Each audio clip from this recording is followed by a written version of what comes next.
These are particles of radioactive fallout.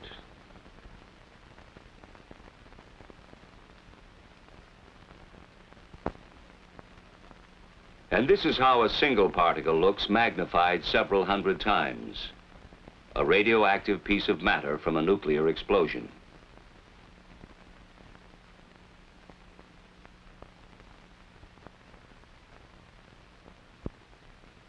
These few particles can't do us any significant harm. But should there be a nuclear attack, many billions of them would fall from the sky and settle to Earth, releasing radiation that could cause sickness or death in the area where they fall.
To begin with, it may be surprising to know that radiation is something we live with every day. Far back in time, back before there was an Earth, there were flaming fireballs in space. We call them stars. And there are millions upon millions of them. Each star, like our own sun, is a raging nuclear furnace that shoots out showers of particles too tiny to be matter as we conceive it, along with invisible forces that we call radiation. This radiation and these particles travel through space at fantastic speeds until they strike some other matter which may make new flares of radioactivity. They strike wandering asteroids, moons, and planets such as our own. Everything in space, Earth included, receives this radiation. Skies partly cloudy this afternoon, clearing by...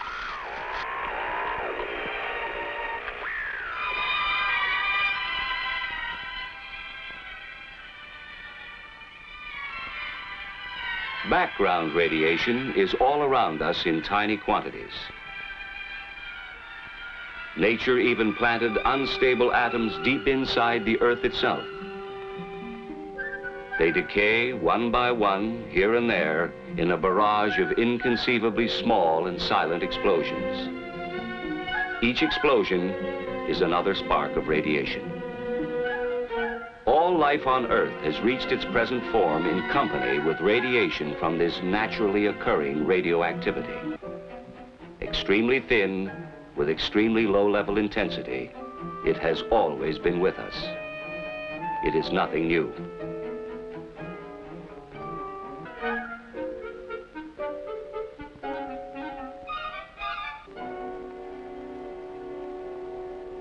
We don't worry about the small amounts of natural background radiation. But to safely handle larger amounts, we must keep our distance and shield ourselves. For as the amounts increase, so do the dangers. The amount of energy generated by a nuclear explosion is enormous. Near the crater area, there is almost total destruction from blast and heat. And now, large amounts of pulverized debris and molten earth are pulled up into the mushroom cloud. This is where radioactive fallout is formed. The radioactive atoms produced in the explosion join with the particles of earth and debris. The mushroom-shaped cloud forms and climbs higher. It now contains billions of highly radioactive particles of matter that we call fallout. The strong winds of the upper altitudes go to work on the cloud, blowing it off in one or more directions. Gravity tugs on the particles. The larger and heavier ones sink toward the ground, while the lighter particles continue to drift with the wind.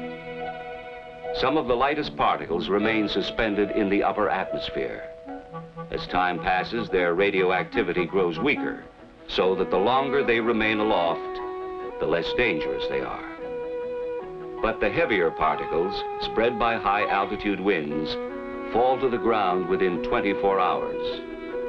Several miles from the explosion, they are about the size of table salt or fine sand. These are the most dangerous, because they carry the greatest number of radioactive atoms and so emit the largest amount of nuclear radiation. Which brings us to an all-important fact. Deadly as radiation can be. And this gives us an invaluable ally, time. Suppose a nuclear explosion takes place at 12 noon. By 1 o'clock, the total force of the residual radiation is at a high level. By 7 o'clock, it's down to 1/10. In 2 days, although still dangerous, it's only 1/100th. But in 2 weeks, it's only 1/1,000th. With this decay rate in mind, consider radioactive fallout conditions which might confront us after a massive attack. Within an hour, fallout would be a serious problem in the vicinity of explosions which occur on or near the ground. By 7 hours after the attack, the fallout area covers more and more of the country as the prevailing winds expand the fallout in a downwind pattern. 24 hours, 48 hours. Without shelter, millions would face death. A few days later, those who have taken shelter will survive. In many areas, people can even leave shelter for brief periods of time to carry out important tasks. Within 2 weeks, most people can leave their shelters for longer periods as the radioactivity decays to lower levels. The lesson is obvious. We must shield ourselves from radiation through the dangerous period.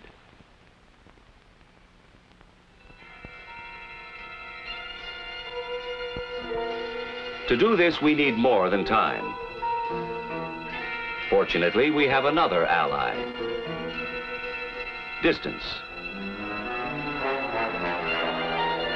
The greater our distance from the fallout particles, the less radiation we receive. You would receive less radiation in the middle of a tall building than you would receive on the top or bottom floors, because there would be more distance and partitions between you and the source of the radiation, the fallout particles which would cover the roof and the ground around the building. Only an insignificant amount would get inside.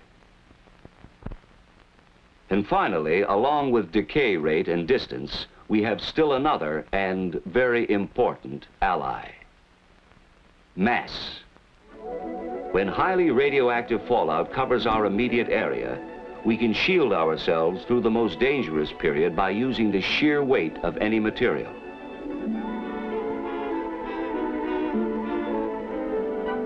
But the protecting material must be heavy. To shield out some 99% of the radiation, you would need about 5.5 feet of wood, or 2 feet of earth, or 1 1/3 feet of concrete, or 1/2 foot of steel. Even though the thickness of these materials varies, they all weigh the same. Taking a house as an example, it offers a small amount of mass and distance from radiation, but not enough protection in an area of heavy fallout. The solution is plain. Fallout shelters are the best defense against nuclear radiation. Whether in a home for a single family or a large community type in an apartment building, they offer the kind of protection from radiation you would probably need in case of a nuclear attack.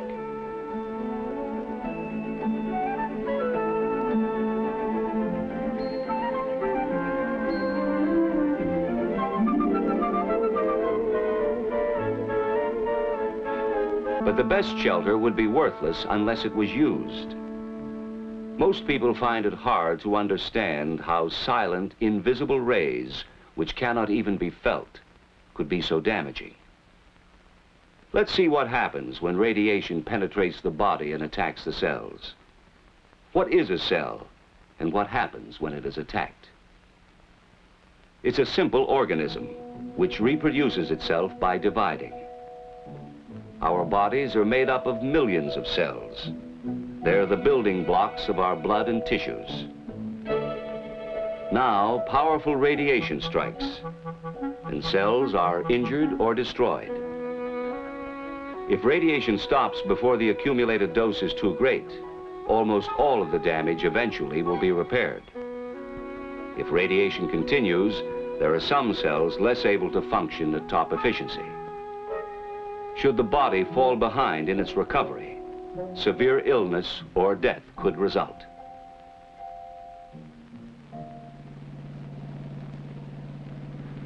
The key, then, is the amount, the total dose of radiation received. We measure radiation the same way speed is measured by a speedometer. Only instead of a speedometer, we have a rate meter, and instead of miles per hour, we measure the rate in roentgens per hour. We need another device, called a dosimeter, to record how much radiation a person has accumulated over a period of time.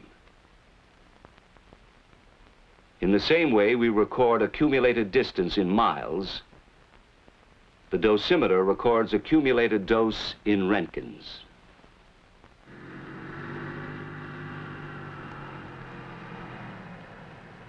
With this in mind, let's return to background radiation. In an average lifetime, a person might expect to accumulate about 10 roentgens from his natural environment.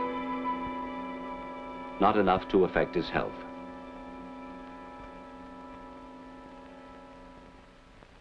This same healthy person would need medical care if he received more than 200 roentgens within a few days.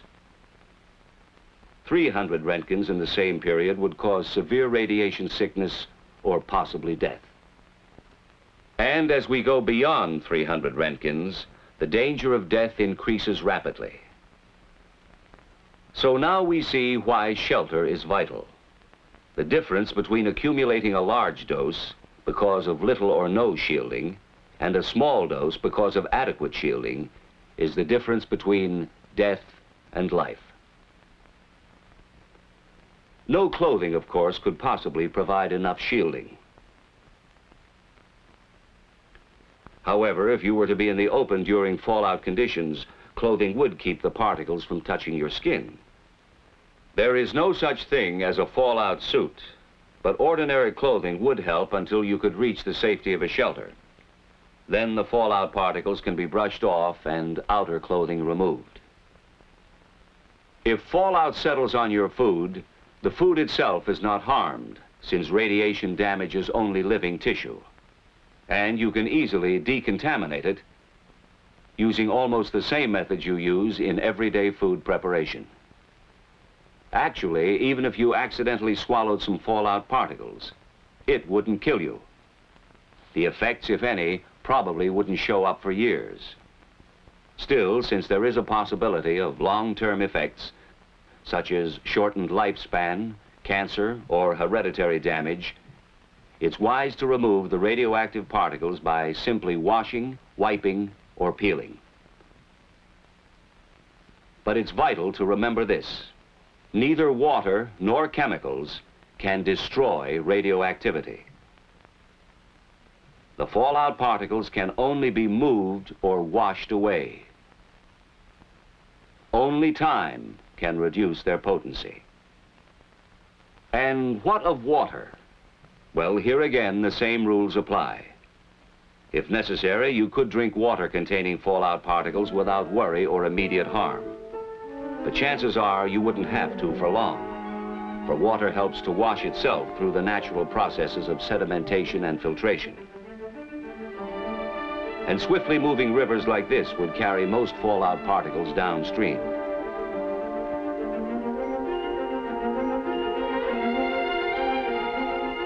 In still waters, most particles would settle quickly to the bottom. Others might remain suspended in the water for a long time, while a small percent of the radioactivity would dissolve.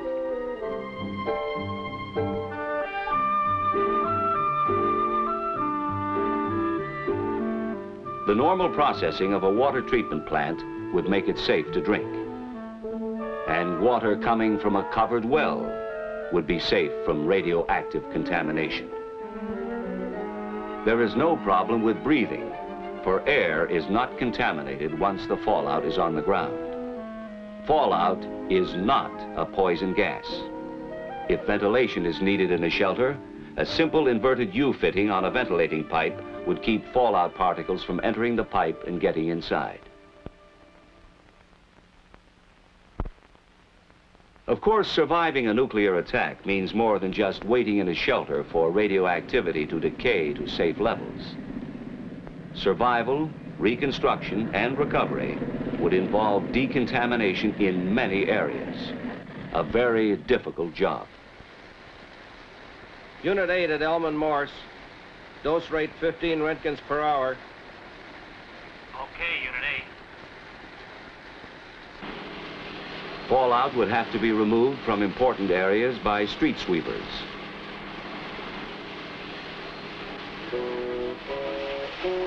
And the remaining particles could be flushed out of the way.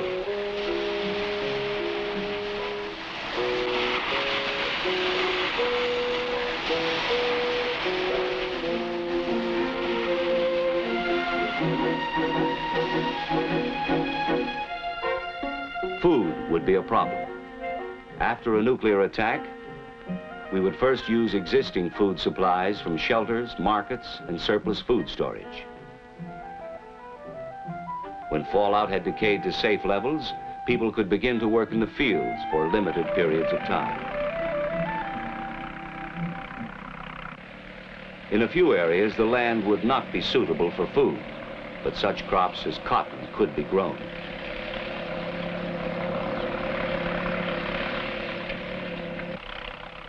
Crops for human consumption would be grown in areas that had received the least fallout.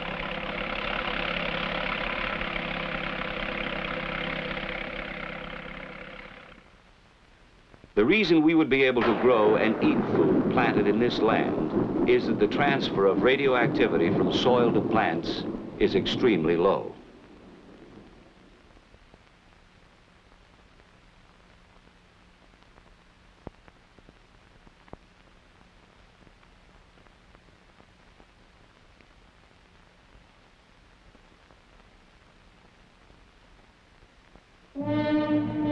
And so, if nuclear attack should ever come, in spite of every effort to avoid it, we must be able to survive and rebuild for the future.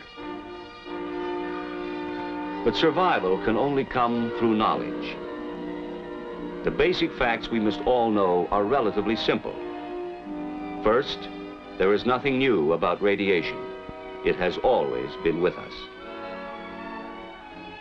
What is new is the vast amount we would be exposed to as a result of nuclear explosions. Much of this danger would come to us in the form of fallout. But we are not without personal weapons or defense. One of these is time. Radiation decays, and so we would not have to take maximum precautions indefinitely. Another defense is distance. Radiating particles 50 feet away, for instance, would not affect us as much as particles a few feet away. And our third defense is mass. Any material with enough weight will keep the penetrating rays from hurting us. The greater the weight of the material between us and the particles, the safer we would be. The best way we can use all three weapons of defense is with an adequate shelter, thick enough to shield off a good part of the radiation until it has decayed to safer levels. When radiation attacks, the cells of our body are damaged. Most of them can repair themselves if the total dose over a period of time is not too high.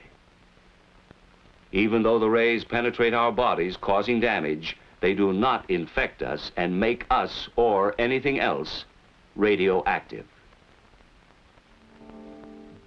That's why food remains good no matter how much radiation has passed through it.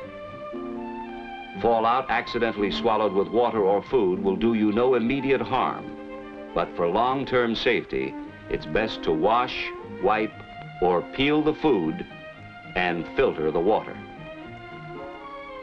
Even if you were caught outside under fallout conditions, ordinary clothing would keep the radioactive particles from touching your skin, but you would still need to find shelter quickly. If we remember these facts, if we act on them intelligently, we can increase our chances of surviving nuclear attack. And the key to survival is adequate shelter. That is why the federal government has a nationwide fallout shelter program. The goal is adequate fallout shelter space for every man, woman, and child. And this goal can be reached. For with knowledge of radiation, we can face the facts about fallout, take action to protect ourselves, and learn how to live in the nuclear age.